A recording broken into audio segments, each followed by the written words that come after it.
श्री गुरुभ्यो नमः परमगुरुभ्यो नमः श्रीमदानंदतीर्थ भगवत्पादाचार्य गुरुभ्यो नमः हरि ओम। नारायणाय परिपूर्णगुणार्णवाय विश्वोदयस्थितिलयो नियतिप्रदाय ज्ञानप्रदाय विबुधासुरसौख्यदुःख सत्कारणाय विदताय नमो नमस्ते। सिद्धलक्ष्मीर्मोक्षलक्ष्मी जयलक्ष्मी सरस्वती श्रीलक्ष्मीर्वरलक्ष्मीश्च प्रसन्ना भव सर्वदा। नमस्ते प्राणेश प्रणतविभवाय वनिमुगाः नमस्वामिन् रामप्रियतम हनुमन् गुरुगुण नमस्तुभ्यं भीमप्रबलतमकृष्णेष्ट भगवन् नमः श्रीमन्मध्वप्रदिश सुदृशन्नो जय जय।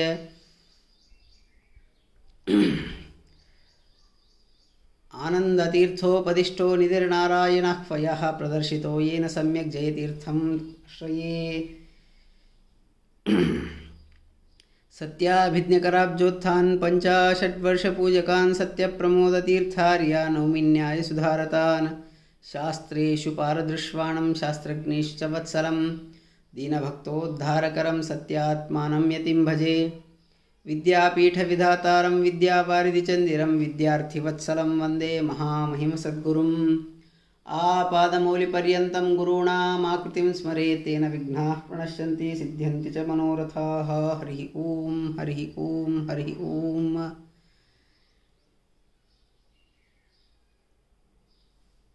चातुर्मास्याच्या महापर्वामध्ये स्वामीजींच्या आदेशानुसार विविध भाषेमध्ये सगळ्यांचे प्रवचन चालू आहेत। पंडितवरेण्यांचे ज्ञानीश्रेष्ठांचे प्रवचन चालू आहेत विविध भाषेमध्ये विविध विषयांवरती। स्वामीजींच्या आदेशानुसार सगळ्यांचे प्रवचन चालू आहेत। त्या प्रवचनांमध्ये मराठी प्रवचन पण चालू आहेत। त्या मराठी प्रवचनांचा जो विषय आहे सध्या श्रीमन महाभारत तात्पर्य निर्णय। आत्तापर्यंत पंडितांनी महाभारत तात्पर्य सांगत आलेले आहेत। त्यात माझा जो विषय आहे महाभारत तात्पर्य निर्णयामधला 10वा अध्याय जो आहे तो माझा विषय आहे। हा जो 10वा अध्याय आहे तो मी माझ्या मतीला माझ्या बुद्धीला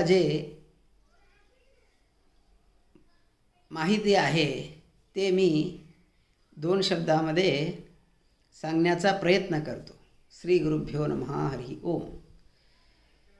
अपौरुषेय असलेल्या वेदांपेक्षा श्रेष्ठ असलेल्या महाभारत, मूल महाभारत साक्षात वेदव्यास महर्षींनी लिहिलेला जो ग्रंथ आहे श्रीमन महाभारत, तो जो महाभारत ग्रंथ आहे तो अपुरूप आहे। तो महाभारत ग्रंथ सगळा आपण वाचू शकतो किंवा त्यामध्ये असलेलं जे तत्व आहे ते सगळे तत्व आपण जाणून घेऊ शकतो ह्याची आपल्याला खात्री नाही आणि आपली योग्यताही नाही। ज्ञानीश्रेष्ठांची योग्यता आहे ते त्या महाभारतांचा जो तात्पर्य आहे तत्व जे आहे ते जाणून घेऊ शकतात।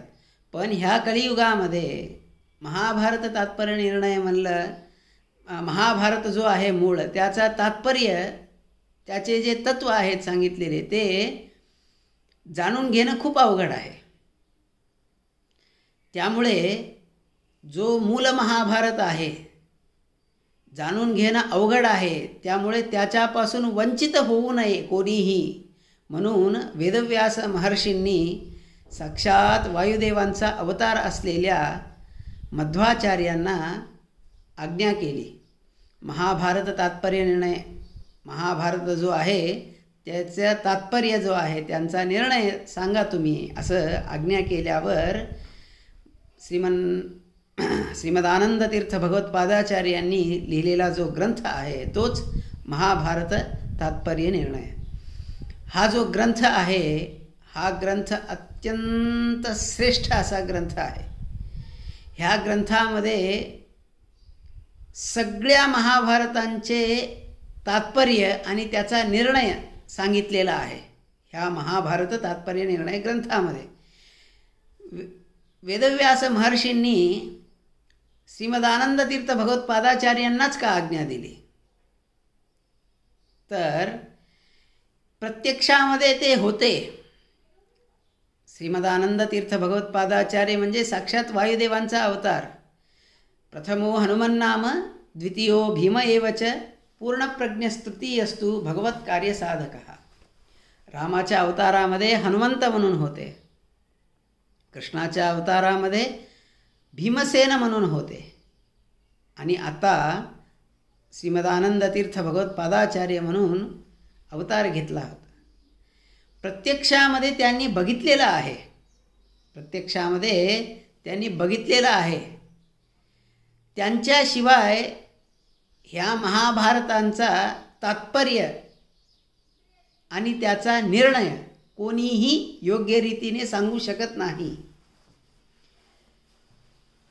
आनंदतीर्थांच्या शिवाय हा कोणीही सांगू शकत नाही. महाभारताचा जो तात्पर्य आहे आणि त्यांचे जे निर्णय आहेत ते कोणीही योग्य रीतीने सांगू शकत नाही. म्हणून वेदव्यास महर्षींनी श्रीमदानंदतीर्थ भगवत्पादाचार्यांना आज्ञा केली, महाभारतांचा तात्पर्य निर्णय तुम्ही लिहा म्हणून सांगितलं.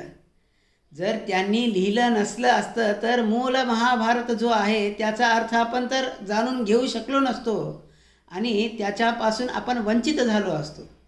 त्याच्यापासून आपण वंचित होऊ नये, महाभारतापासून आपण दूर जाऊ नये. त्याचं जे तत्त्व आहे, त्याचे जे तात्पर्य आहे, त्याचे जे निर्णय आहेत, हे सगळे आपल्याला माहिती व्हायला पाहिजे. म्हणून महाभारत तात्पर्य निर्णय ग्रंथ जो आहे तो श्रीमदानंदतीर्थ भगवत्पादाचार्यांनी रचना केलेला आहे.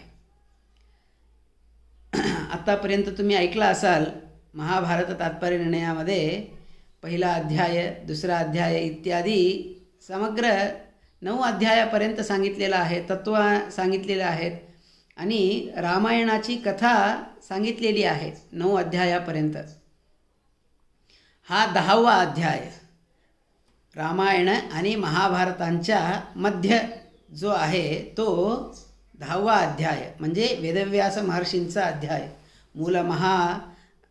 वेदव्यास महर्षींचा प्रादुर्भाव झालेला जो अध्याय आहे तो 10मा अध्याय, 10वा अध्याय. मूल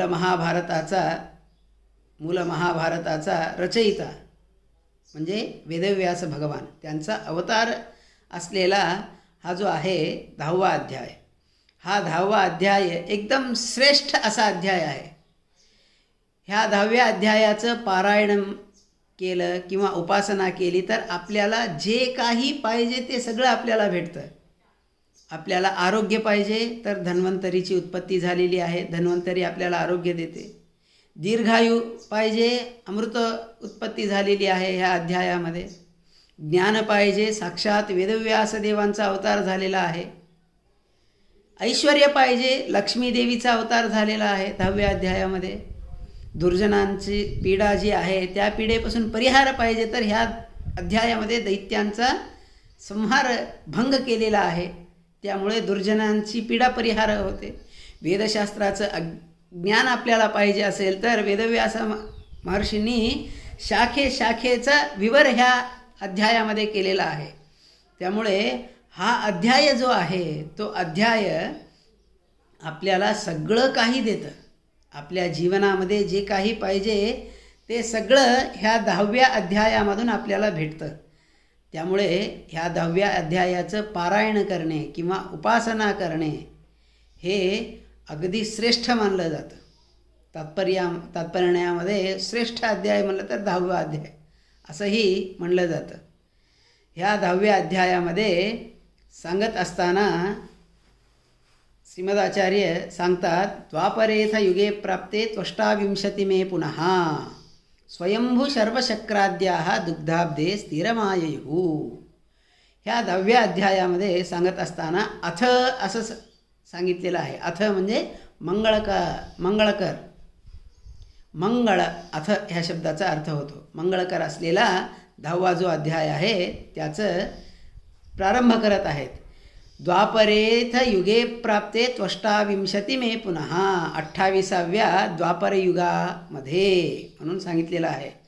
28व्या अष्टाविंशती मे का म्हणून सांगितलेलं आहे तर वेदव्यास महर्षींचा अवतार जो आहे तो तृतीये पंचमे चैव म्हणून श्लोकामध्ये सांगितलेला आहे. तिसऱ्या युगामध्ये, 25व्या युगामध्ये, 5व्या युगामध्ये, 7व्या युगामध्ये, 11व्या युगामध्ये, 25व्या आणि 28व्या युगामध्ये साक्षात वेदव्यास महर्षीच अवतार करतात. साक्षात वेदव्यास महर्षीच तिथे अवतार करतात.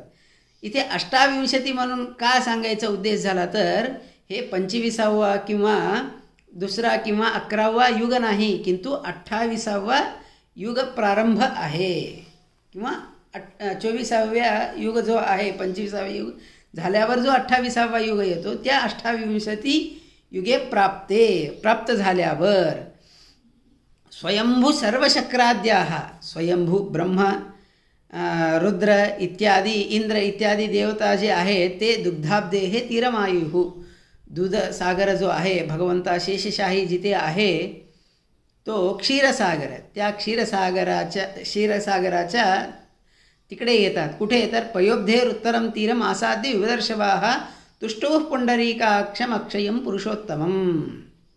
तिथे पयोब्धेः क्षीरसागराच्या उत्तर तीरी ते येऊन सगळे जे देवता आहेत त्या देवता भगवंताला स्तोत्र करतात. तुष्टुः पुंडरीकाक्षम अक्षयं पुरुषोत्तमम.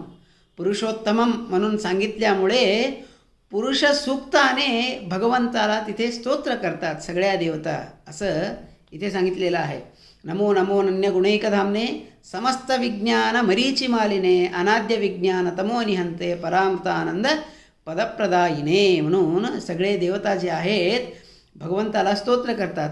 काय तर अनादि अविज्ञान तमो निहंते, अनादि असलेलं जे अज्ञान आहे, अज्ञानाचा जो तम आहे, अंधकार जो आहे तो नाश करून टाकतो. परामृतानंद पदप्रदायिने, श्रेष्ठ जो आनंद आहे, मोक्षामध्ये जो भेटणारा आनंद आहे, जे मोक्ष आहे ते मोक्षप्रद आपल्याला देणारा जो भगवंत आहे तशा भगवंताला अगण्य गुणैकधामने, गुण एवढे आहेत भगवंतामध्ये ते आपण अगण्य म्हणजे मोजू शकत नाही असे गुण भगवंतामध्ये आहेत. अनंत गुण असलेला जो भगवंत आहे त्याला नमः नमः नमस्कार म्हणून सगळे प्रार्थना करतात. प्रार्थना करून भगवंताला विनंती करतात.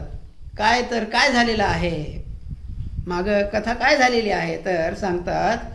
मागे पुरा दुर्वास ऋषी जे आहेत, दुर्वास ऋषी जे आहेत ते भगवंताचं निर्माल्य असलेला जो हार आहे तो ऐरावतावर बसलेला जो इंद्र आहे त्या इंद्राला देतात. खालून ऐरावतावर बसलेला आहे म्हणून त्या इंद्राला उद्देशून देण्यासाठी भगवंताचा निर्माल्य जो हार आहे तो हार त्या इंद्राकडे फेकतात. इंद्राकडे फेकल्यावर इंद्र तो स्वीकार करतो. स्वीकार करून ऐरावतावर त्याचा जो हत्ती आहे ऐरावत, त्या ऐरावतावर तो ठेवतो. तो ऐरावत काय करतो तर आपल्या स्वतःच्या पायाखाली ते जे भगवंताचं निर्माल्य आहे ते निर्माल्य तुडवून त्याला ध्वंस करून टाकतो. भगवंताचा जो निर्माल्य आहे दुर्वासांनी दिलेलं त्याचा नाश करून टाकतो. पूर्ण त्याला तुडवून तो पूर्ण खराब करून टाकतो. हे बघून दुर्वासांना राग येतो. हे बघितल्यावर दुर्वासांना राग येतो. तेव्हा दुर्वास जे आहेत ते इंद्राला शाप देतात.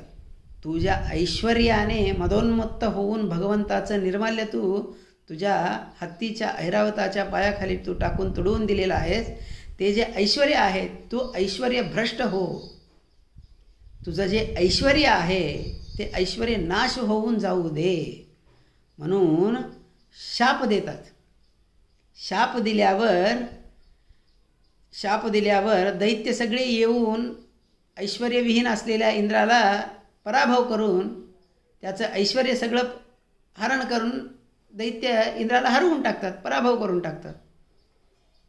त्या गोष्टीमुळे ऐश्वर्यविहीन झालेला आहे इंद्र, देवता सगळे ऐश्वर्यविहीन झालेले आहेत. त्यामुळे ते भगवंताकडे येतात आणि वयम त्वाम शरणं गतास्मः, आम्ही भगवंता तुला शरण आलेलो आहोत, तुला शरण आलेलो आहोत. त्यामुळे त्वदाज्ञया बलिनः संदधाना वरात् गिरीशस्य परैरचाल्यं वृंदारका मंदरमेत्य बाहुवीर शेकुः उद्धर्तुमिमे समेताः. तेव्हा भगवंत म्हणतो, ऐश्वर्यविहीन झालेला आहात, आता तुम्ही समुद्रमंथन करा. समुद्रमंथन करून तिथे अमृतोत्पत्ती करा. अमृत उत्पत्ती झाल्यावर, अमृताचं पान झाल्यावर तुम्हाला ऐश्वर्यप्राप्ती होईल म्हणून सांगितल्यावर तेव्हा भगवंता सांगतो, मंदर पर्वत जे आहे ते मंदर पर्वत आणून क्षीरसागरामध्ये, समुद्रामध्ये तुम्ही मंथन करा. मंथन करून तिथे जे प्राप्त होतं अमृत ते तुम्ही स्वीकार करू शकता असं सांगितल्यावर तेव्हा त्वदाज्ञया बलिनः संदधाना, भगवंताच्या परत हे अमृतमंथन स्वतः देवता एवढेच करत नाहीत, किंतु बलिचक्रवर्ती राजाकडे जातात. बलिचक्रवर्तीकडे जाऊन बलचक्रवर्तीला सांगतात, असं असं करायचं ठरवलेलं आहे, भगवंताची आज्ञा आहे, त्यामुळे तुम्ही पण सहकार्य करायला पाहिजे असं म्हणल्यावर बलिचक्रवर्ती हो म्हणतो. आणि दैत्य आणि दानव, दैत्य आणि देवता हे दोघं मिळून अमृतमंथन करायचं विचार करतात. तेव्हा अमृतमंथन करायचं म्हणल्यावर आपल्याला पर्वत पाहिजे. त्यासाठी वरात् गिरीशस्य परैरचाल्यं वृंदारका मंदरमेत्य बाहुवीर शेकुः उद्धर्तुमिमे समेताः. तेव्हा मंदर पर्वत जो आहे तो मंदर पर्वत आणण्यासाठी जातात. तेव्हा तो मंदर पर्वत जो आहे एवढा ओझा असतो, एवढी शक्ती असते त्या मंदर पर्वतामध्ये, तर ते हलवूही शकत नाहीत. त्या मंदर पर्वताला देवता आणि दैत्य जे आहेत ते सगळे मिळून त्या मंदर पर्वताला हलवू पण शकत नाहीत. त्या मंदर पर्वताला हलवू पण शकत नाहीत. तेव्हा काय करतात तर भगवंताला परत शरण जातात. तेव्हा भगवंता येतो. येऊन काय करतो तर उत्पाट्य चैकेन करेण मंदरः, तो जो मंदर पर्वत आहे तो एका हाताने वर उचलतो आणि शेषावरती, गरुडावरती ठेवतो. म्हणजे मंदर पर्वत देवतांना उचलता आलं नाही तर गरुडदेवांनी कसं उचललं हे, तर तिथे सांगतात गिरीशस्य परैरचाल्यं, रुद्रदेवांचा वर होता त्या मंदर पर्वताला, त्यामुळे इंद्रादी देवता त्या पर्वताला उचलू शकले नाहीत. पण रुद्रदेवांच्या पेक्षा श्रेष्ठ असलेला जो गरुड आहे तो गरुड उच्च असल्यामुळे, त्यांच्यापेक्षा श्रेष्ठ असल्यामुळे तो पर्वत उचलू शकतो. तेव्हा भगवंत जो आहे तो एका हाताने त्या मंदर पर्वताला उचलून त्या गरुडावरती ठेवतो. अनंतनामा गरुडस्तदंसके, अनंतनामा, अनंत नावाच्या गरुडावरती ठेवतो. अनंत म्हणजे इथं आपल्याला अनंत पूजा करतो आपण. अनंत पूजा म्हणजे शेषाची पूजा करतो, नागपूजा करतो आपण.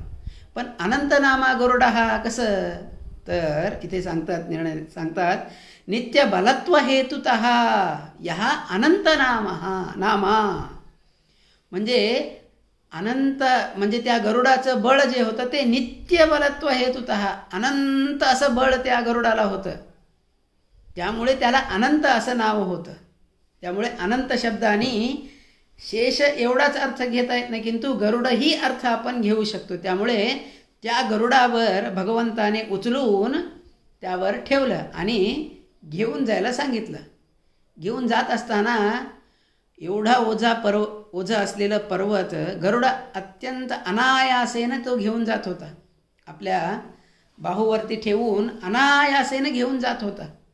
हे बघून पुन्हा परीक्षित, हे देवतांनी बघितलं, दैत्यांनी बघितलं, परत परीक्षा करण्यासाठी ते काय करतात, हे आता गरुड आराम उचलायला आहे म्हणून आपणही उचलू शकतो, तो पर्वत जो आहे तो आपणही उचलू शकतो म्हणून पर्वत उचलण्याचा परत प्रयत्न करतात. पुन्हा परीक्षाभिरसौ गिरीसुरैः सहा सुरैः उन्नमितस्तदंसतः व्यचूर्ण येत्तान अखिलान पुनश्च ते त्वदीक्षया पूर्ववदुत्थिताः प्रभो. तेव्हा पर्वत उचलण्याचा प्रयत्न करतात, पण पर्वत न उचलता तर येत नाही. त्या पर्वताखाली सगळे विचूर्ण येतं, सगळे पूर्ण चूर्ण होऊन जातात, पूर्ण चूर्ण होऊन जातात पर्वताखाली. त्या पर्वताच्या ओझ्याने एवढं ओझं असतं त्या पर्वताचं, पूर्ण चूर्ण होऊन जातात. तेव्हा परत भगवंता तिथे त्यांच्यावर कृपादृष्टी करतो. आपल्या बघण्याने, फक्त डोळ्यांच्या बघण्याने ते सगळे देवता आणि दैत्य उठून जागे होतात. म्हणजे परमात्माच सगळीकडे करत आहे, देवता हे निमित्ताला आहेत. कारण अमृतमंथनाची आयडिया भगवंताची, मंदर पर्वत उचलला भगवंताने, मंदर पर्वताखाली आलेल्या देवतांना परत वाचवला भगवंताने. हेच नाही तर पुढेही सांगतात, पुनश्च वामेन करेण विश्वरे निधायतम स्कंदत मास्त्वमस्यत. परत आपल्या हाताने तो उचलून गरुडावर ठेवतो आणि अगाः पयोब्धिम सहित सुरासुरैर्मथनाच तेनाब्धी मथाप्य मथनाः. तेव्हा तो पर्वत आणून पयोब्धी क्षीरसागरामध्ये आणून ठेवतो. तेव्हा ठेवल्यावर कद्रूचा जो कद्रुस्तनयोत्र वासुकीर्नेत्र त्वया कश्यपजस्य नागराट. कद्रूचा जो मुलगा आहे वासुकी, नागश्रेष्ठ जो कश्यपज, हा कश्यपांचा मुलगा नाग जो वासुकी आहे, त्या वासुकीला दोरा करतात. वासुकीला मंथन करण्यासाठी जो दोरा पाहिजे होता, दावं म्हणतो आपण, ते दावं वासुकी नावाच्या सापाला करतात. साप जो आहे भगवंताच्या आज्ञेने येऊन तो दावं बनतो. समुद्रमंथनाच्या त्या मंदर पर्वताच्या समुद्र मंथनासाठी दावा जो आहे तो वासुकी बनतो. वासुकी बनून ममंथुरद्भि सहितस्त्वयासुरा सहासुरा दिव्य पयो घृताधिकम. ते जे समुद्र होतं क्षीरसमुद्र, ते क्षीरसमुद्र कसं होतं तर घृताधिकम, त्या समुद्रामध्ये क्षीरपेक्षा घृत जास्त होतं. घृत म्हणजे तूप, म्हणजे तूप तूप तूप तूप होतं सगळी समुद्र.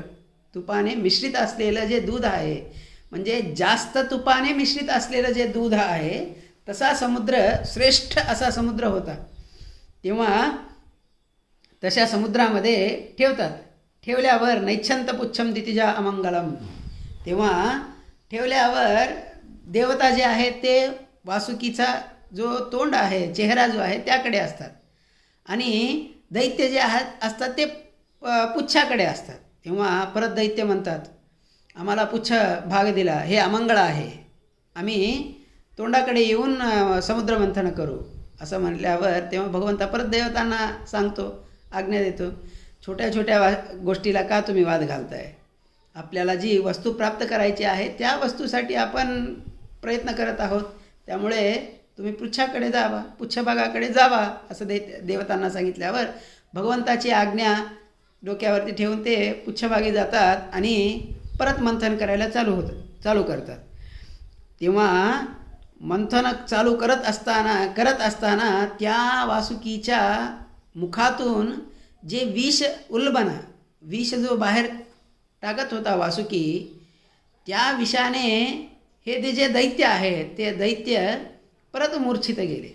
ममंतुरत श्रांताश्च, ते त्यांना खूप श्रम झाला, त्यांना एवढा त्रास झाला की ते परत मंथन करण्याची शक्ती त्यांच्याकडे प्राप्त होत नव्हती. एवढा त्या विषाने त्यांच्यावर बाधा झाली. त्यामुळेच दैत्य जे आहेत त्यांना पुच्छभागी ठेवलं होतं. दैत्यांना सहन करण्याची शक्ती नाही, किंतु देवता जे आहेत त्यांना सहन करण्याची शक्ती होती, म्हणून इकडे ठेवलं होतं चेहराच्या भागी. ते देवतांना दैत्यांना कळालं नाही, त्यांनी अमंगळ म्हणून आले. परत असं श्रम झाल्यावर, त्रास होऊ लागल्यावर परत वापस ते पुच्छभागी गेले, आम्ही तिकडेच योग्य आहोत, आम्ही तिकडूनच मंथन करतो असं सांगितल्यावर तेव्हा मंथन करायला चालू झालं. मंथन करत असताना तो जो मंदर पर्वत आहे तो समुद्रामध्ये बुडू लागला. मंथन करत असताना तो जो पर्वत आहे मंदर पर्वत तो समुद्रामध्ये बुडू लागला. तेव्हा परत बुडत असताना परत भगवंत येऊन तिथे कूर्म रूपाने त्या मंदर पर्वताच्या खाली थांबतो.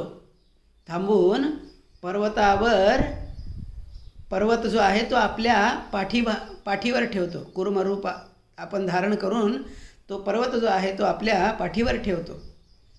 ठेवल्यावर परत कच्छपात मदातो भरः स्वपृष्ठे ही अनन्यधार्य पुरलील येव, आपल्या केवळ लीला भगवंताची लीला त्या लीलेने धारण करतो. परत उपर्यताश्चात्मने नेत्रगोत्रयोस्त्वया परेणा विशता समेधिता, ठेवलं. आता खाली बुडायचं कमी झालं. आता पर्वत वर उडू लागला. पर्वत वर उडू लागला. उडू लागल्यावर काय केला, परत भगवंताने सहस्त्र भाव धारण करून त्या पर्वताला घट्ट धरून बसला. पर्वत बुडत होता म्हणून खाली कूर्मरूपाने थांबला. वर उडू लागला म्हणून सहस्त्र भाव धारण करून त्या पर्वताला धरून बसला भगवंता. म्हणजे प्रत्येकाकडे भगवंतच आहे. बुडलं असलं तर समुद्रमंथन झालं नसतं. त्यामुळे भगवंताच तिथे थांबला. वर उडू लागलं परत भगवंताच तिथे थांबला. म्हणजे हे सगळं भगवंतच करत आहे. हे सगळं जे आहे भगवंताच करत आहे. भगवंत सोडून दुसरं कोणीही करत नाही. परमात्मा करत आहे. तेव्हा करत असताना भगवंता येऊन थांबल्यावर तेव्हा त्यांनी मंथन करायला चालू केलं. जोरात मंथन करायला चालू झालं. तेव्हा शांतेषु तेष्वेक उरुक्रमस्त्वं सुधारसाप्ते मुदितो ह्यमत्नाः तदा जगाद ग्रासी विषम समुत्थितं त्वदाग्नेया वायुरधात करे निजे. तेव्हा समुद्र मंथन करत असताना पहिली जी मंथन केल्यावर बाहेर आलेली वस्तू आहे ती विष. ते विष बाहेर आलं. विष म्हणजे त्या समुद्राची घाण जी होती ती सगळी एकत्र होऊन त्याचं विष तयार झालं होतं. त्या विषाला अभिमानी जो आहे तो कली, त्या विषाचा अभिमानी जो आहे तो कली. कलेस्वरूपम तदतीव दुस्सहम वराद विधातु सकलैश्च दुष्पृहम. अत्यंत भयानक असं विष होतं. कलीचं स्वरूप होतं ते विष. म्हणजे ते त्या विषाला कोणीही पिऊ शकत नाही असं विष होतं. दुष्पृशम करे विमथ्यास्तबलम विधाय ददौ स किंचित गिरीशाय वायू. तेव्हा भगवंता वायुदेवांना बोलवतो आणि आज्ञा करतो, हे विष तू पान कर. तेव्हा तिथे रुद्रदेव येतात आणि मलाही विष पाहिजे, मलाही विष पाहिजे असं म्हणल्यावर वायुदेव काय करतात तर विषाचं एक थेंब हातावरती घेऊन त्या विषाला पूर्ण घासतात. करे विमथ्या स्तबलम विधाय ददौ स किंचित गिरीशाय वायू. तेव्हा पूर्ण त्या विषाला घासून त्यामधली जी शक्ती आहे ती शक्ती सगळी बाहेर काढून ते एक थेंब रुद्रदेवाला पान करायला देतात. तेव्हा दिल्यावर सतत पिबन कंठगतेन तेन निपातितो मूर्छत आशुरुद्ध. ते एक थेंब पिल्यामुळे रुद्रदेव तिथे मूर्छा येऊन खाली पडतात. म्हणजे एवढी विषबाधा, त्या विषाची संपूर्ण शक्ती घासून हातामध्ये घासून काढली असतानाही त्या विषाची बाधा रुद्रदेवांना झाली. एवढं कलीचं विष भयानक होतं. कलीचं स्वरूप असलेलं जे विष आहे ते एवढं भयानक होतं. तेव्हा ते मंथन करून करामध्ये मंथन करून घासून त्या रुद्रदेवाला दिल्यावर रुद्रदेव जे आहे ते तिथे मूर्छा येऊन पडतात. मूर्छा येऊन पडल्यावर तेव्हा हरे करस्पर्श बलात् संज्ञा मवापनीलोस्य गलस्तदासीत. तेव्हा भगवंता त्या रुद्रदेवांना करस्पर्श करतो. तेव्हा त्यांना संज्ञा मवाप, तेव्हा त्यांना जाग येते. जाग येऊन बघतो तर काय तर त्यांचा कंठ जो आहे तो एकदम निळा झालेला असतो त्या विषपानाने. म्हणजे एवढे विषाचा बाधा त्या रुद्रदेवांवरती झाली होती, कलीची बाधा. त्यामुळेच रुद्रदेवांना नीलकंठ असं म्हणतात. महाभारताच्या शांतीपर्वामध्ये पार्वतीदेवी विचारल्यावर तुम्ही डोक्यावरती चंद्र का धारण केलेला आहे, गंगेला का धारण केलेला आहे असं प्रश्न विचारल्यावर तेव्हा रुद्रदेव ही कथा सांगतात. विषपानामुळे माझं डोकं जे आहे एकदम जास्त दुखू लागलं. त्यामुळे मी चंद्र जो आहे तो शांत आहे, त्यामुळे चंद्राला डोक्यावरती ठेवलं. परत गंगादेवी जी आहे अगदी थंड आहे, त्या गंगादेवीला मी डोक्यावरती ठेवलं. म्हणून महाभारताच्या कथेमध्ये सांगत असताना ही कथा येते, तिथे सांगतात रुद्रदेवांना विषाची बाधा झाली होती. तेव्हा ते जे विष आहे ते विष अथत्वदाज्ञां पुरतो निधाय पात्रे तपनीय रूपे, ते जे विष आहे ते विष एका सोन्याच्या पात्रामध्ये घेऊन वायुदेव जे आहेत ते वायुदेव पान करतात भगवंताच्या आज्ञेने. स्वयं त्वनिर्मथ्य बलोपपन्नम पपौस वायुस्तदुदास्य जीर्णम. रुद्रदेवांना ते विष जे आहे ते घासून त्यातली शक्ती काढून दिली तरी त्यांना जीर्ण झालं नाही. पण वायुदेवांनी स्वयं तू अनिर्मथ्य म्हणजे त्या विषाला न घासता, त्याची शक्ती न काढता, त्याचं जेवढं बळ आहे तेवढं बळ विषाचं जे आहे ते सगळं पान करतात. पान केलं तर वायुदेवांना त्या क्षणामध्ये ते जीर्ण होतं. म्हणजे एवढी वायुदेवांची शक्ती आहे. कलीला जो कोणी बाधा देऊ शकतो तर ते वायुदेव. कलींपेक्षा श्रेष्ठ आहे वायुदेव. कलीची जी बाधा आहे ती बाधा वायुदेवांना होऊ शकत नाही. हे विषपानाने आपल्याला कळतं. भगवंताला हे दाखवून द्यायचं होतं की वायुदेवाला कलीची बाधा होत नाही. त्यामुळे विषपान करायला भगवंताने वायुदेवांना लावलं. वायुदेवांनी ते विषपान केलं तरी त्या विषाची बाधा काहीच झालं नाही. त्या क्षणामध्ये त्या वायुदेवांना जीर्ण झालं.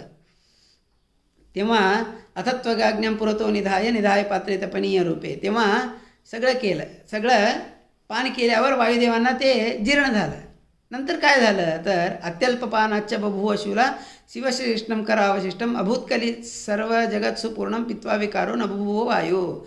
अभूतकली सर्व जगत्सु पूर्णम, सगळ्या जगामध्ये आता कलीची एवढी बाधा आहे. त्या कलीची बाधा पित्वा विकारो न भूवो, वायुदेवांनी ते विष पिलं तर वायुदेवांना काही एक विकार झाला नाही. ते सगळं संपूर्ण जीर्ण करून घेतलं. म्हणून ह्या इथे सांगतात. नंतर शरीरा कुणागाः सवृश्चिकाः श्वापदयातुधानाः यांचा जन्म झाला. नंतर अथत्वयाब्धौ तु विमथ्यमाने सुरा भवत्तामसुरा अवापुः. नंतर मंथन करत असताना कुणागाः नागांचा जन्म झाला, वृश्चिकाचा जन्म झाला, श्वापद यातुधाना यांचा जन्म झाला. नंतर परत मंथन करत असताना तिथे सुरा अभवत. सुरा म्हणजे शरे म्हणजे आत्ताच्या काळात आपण म्हणतो दारू. त्याचा उत्पन्न झाला की तामसुरा हा वापुः. ती जी सुरा आहे ती सुरा दैत्यांनी घेतली. म्हणजे इथेच आपल्याला कळतं की दैत्य किती भक्तिहीन होते, त्यांना किती मोह होतं. त्यामुळे ती सुरा आहे ते जे पान करतात ते सगळे दैत्य आहेत. आताच्या काळातही जे सुरा पान करतात ते सगळे दैत्याचे वंशजच आहेत असं समजायचं आपण. त्यामुळे सुरा जी आहे ती सुरा त्या दैत्यांनी घेतली. उच्चैश्रवा नाम तुरंगमोभूत. उच्चैश्रवा नावाचा तुरंगमा झाला. नंतर ऐरावत नावाचा हत्ती तो इंद्राने प्राप्त करून घेतला. अन्येच दिक्पाल गजा बभूवुर तथैवाप्सरसां सहस्रम. नंतर 1000 अप्सरांचा तिथे जन्म झाला. तथा आयुधानी देवतांचे आयुध आभरण जे आहेत ते तिथेच जन्म झाला. नंतर पारिजात वृक्षाची उत्पत्ती झाली. नंतर तथैव साक्षात सुरभी म्हणजे कामधेनू तिची उत्पत्ती झाली. नंतर चंद्राची उत्पत्ती झाली. नंतर कौस्तुभमणी जी आहे अत्यंत श्रेष्ठ असलेली जी कौस्तुभमणी आहे ती कौस्तुभमणी जी आहे त्या मणीची उत्पत्ती झाली. नंतर अथ इंदिरा लक्ष्मीची उत्पत्ती झाली. यद्यपि लक्ष्मी ही जी आहे ती नित्य आहे, तिची उत्पत्ती नाही, परंतु तिचा उत्पत्ती झाली तर सांगतात तत्रा अपरया स्वतन्वा. लक्ष्मीच्या वेगळ्या रूपामध्ये अवतार झालेला आहे असं सांगतात. ततो भवान दक्षिण बाहुना सुधा कमंडलुम कलशम चापरेण प्रविश्य तस्मान निरगात समुद्रात धन्वंतरीर्नाम हरिन्मणिद्युती. नंतर दक्षिण बाहूमध्ये सुधा कमंडलू म्हणजे उजव्या हातामध्ये सुधा कमंडलू आणि डाव्या हातामध्ये अमृत कलश घेऊन धन्वंतरीची उत्पत्ती तिथे झाली. त्या समुद्रमंथनामध्ये धन्वंतरीची उत्पत्ती झाली. ततो भवद्धस्तगतं दिते सुता सुधाभरम कलशं चापजह्रुः मुक्तं त्वया शक्तिमतापि दैत्यान् सत्यच्युतान् कारयितुं वधाय. धन्वंतरीच्या हातामध्ये डाव्या हातामध्ये जो कलश होता तो कलश घेऊन धन्वंतरीची जी उत्पत्ती झाली ते बघून, त्या कलशाला बघून दैत्य जे आहे ते दैत्य धन्वंतरीच्या हातामध्ये असलेला जो कलश आहे त्या कलशाचं अपहरण करतात. इथेच आपल्याला अपहरण का करतात तर सत्यच्युतान कारयितुम वधाय, ते सत्यापासून त्यांनी च्युती केली. त्यांचं जे सत्यत्व आहे ते सत्यत्व नाश झालं. सत्यत्व जे आहे त्यांचं सत्यत्व नाश झालं. हे सत्यत्व नाश झाल्यामुळंच ते वधाय कारयितुम, वधाच्या कारण त्यांचं संहाराचे कारण हेच ठरलं. कारण का दोघांनी मिळून अमृत मंथन केलंय म्हणल्यावर दोघांनाही अमृत भेटलं पाहिजे. दैत्याने ते अपहरण करून अपहार करून घेतले म्हणजे ती जे सत्यत्व होतं, सत्यवाग जी होती ते तिथे त्यांची नाश होऊन गेली. हीच त्यांच्या वधाची कारण झालं. ते फक्त देवतांसोबत भांडण केले नाही किंतु स्वतःमध्येही ते भांडण करू लागले. मी अमृतपान करतो, मी अमृतपान करतो म्हणून स्वतःमध्येही ते भांडण करू लागले. असे हे दैत्य आहेत. तेव्हा ह्या दैत्यांना मोहन करण्यासाठी, देवतांना अमृतपान करण्यासाठी भगवंताने अत्यंत श्रेष्ठ असं रूप धारण केलं. ते म्हणजे मोहिनी रूप. त्या मोहिनी रूपामध्ये भगवंता देवतांनाच अमृतपान करवतो आणि दैत्यांना अमृतपान करवत नाही. का तर ह्या प्रश्नाचं उत्तर आपण उद्या जाणून घेऊया. श्रीकृष्णार्पणमस्तु. नाहं कर्ता हरिः कर्ता तत्पूजा कर्मचाखिलं तथापि मत्कृता पूजा तत्प्रसादेन नान्यथा तद्भक्तिस्तत्फलं मह्यं तत्प्रसादः पुनः पुनः कर्मण्यासो हराव्यं विष्णोस्तृप्तिकरः सदा अनेन भावे यत्पुण्यं तदाप्नोतु गुरुर्मम. श्रीकृष्णार्पणमस्तु.